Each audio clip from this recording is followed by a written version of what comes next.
Praise the Lord, shalom. आज हम worship के बारे में थोड़ा सा जानेंगे। वर्शिप कैसी हो और किन बातों का हमें ख्याल रखना है, इनके विषय पर हम थोड़ा सा बात करेंगे। वर्शिप ये परमेश्वर और मनुष्य के संबंध को दिखाता है। अगर हमें किसी व्यक्ति को जानना है तो हमें उसके साथ टाइम स्पेंड करना होता है। जब हम किसी व्यक्ति को रोज मिलते हैं, जब हम उसके साथ टाइम स्पेंड करते हैं, तब हमें उसके पसंद नापसंद, उसका नेचर के बारे में पता चलता है। ऐसे ही जब हम रोज परमेश्वर की वर्शिप करते हैं, तब हमें परमेश्वर के बारे में पता चलता है। जैसे परमेश्वर के गुण, परमेश्वर की ताकत, परमेश्वर का स्वभाव, परमेश्वर का प्यार हमें पता चलता है। यूहन्ना चैप्टर 4 वर्स 24 में लिखा है, परमेश्वर आत्मा है और अवश्य है कि उसके भजन करने वाले आत्मा और सच्चाई से भजन करें। इस वचन के द्वारा परमेश्वर हमें क्या कहना चाहते हैं कि उसकी आराधना, वर्शिप पूरे सच्चाई से और आत्मा से भरकर करनी चाहिए। और जब हम परमेश्वर की वर्शिप पूरे सच्चाई से करते हैं, तब हम परमेश्वर के वचन पर चलते हैं। और जब हम परमेश्वर के वचन पर चलते हैं, तब हम परमेश्वर के आत्मा से चलते हैं। अगर आप परमेश्वर की आराधना सच्चाई और आत्मा से करना चाहते हैं, तो वचन में लिखी हुई हर एक बातों को मानना सीखें, उसके वचन पर चलना सीखें। आत्मा से चलने वाला इंसान कोई भी बात परमेश्वर से नहीं छुपाता है, और उसकी कितनी भी बड़ी गलती होने पर भी वो तुरंत परमेश्वर से माफ़ी मांगकर उसे एक्सेप्ट भी करता है।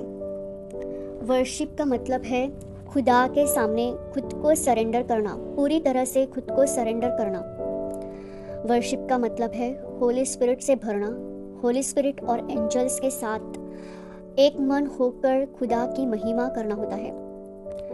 वर्शिप ऐसी हो जहाँ पर आपको परमेश्वर की उपस्थिति फील हो, जहाँ पर उसकी उपस्थिति हो।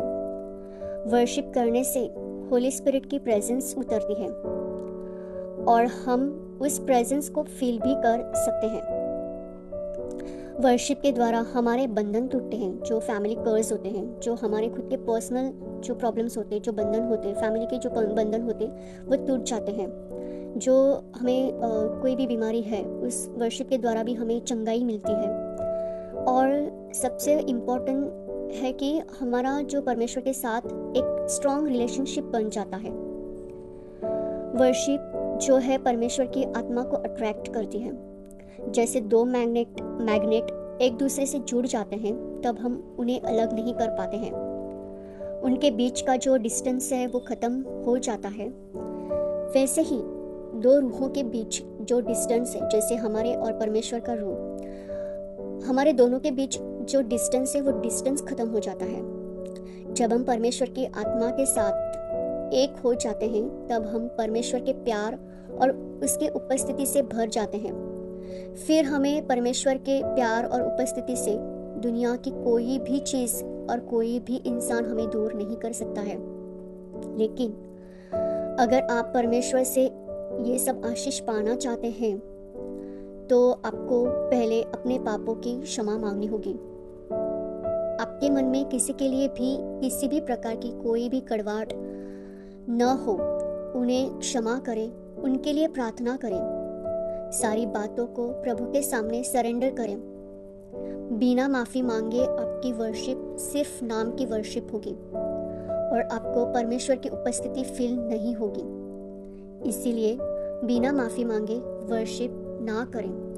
और हमारा मन हमेशा शुद्ध होना चाहिए। मन शुद्ध होना बहुत ज़रूरी है। इसलिए बाइबल में लिखा है कि भजन करने वाले आत्मा और सच्चाई से भजन करें। Shalom. God bless you all.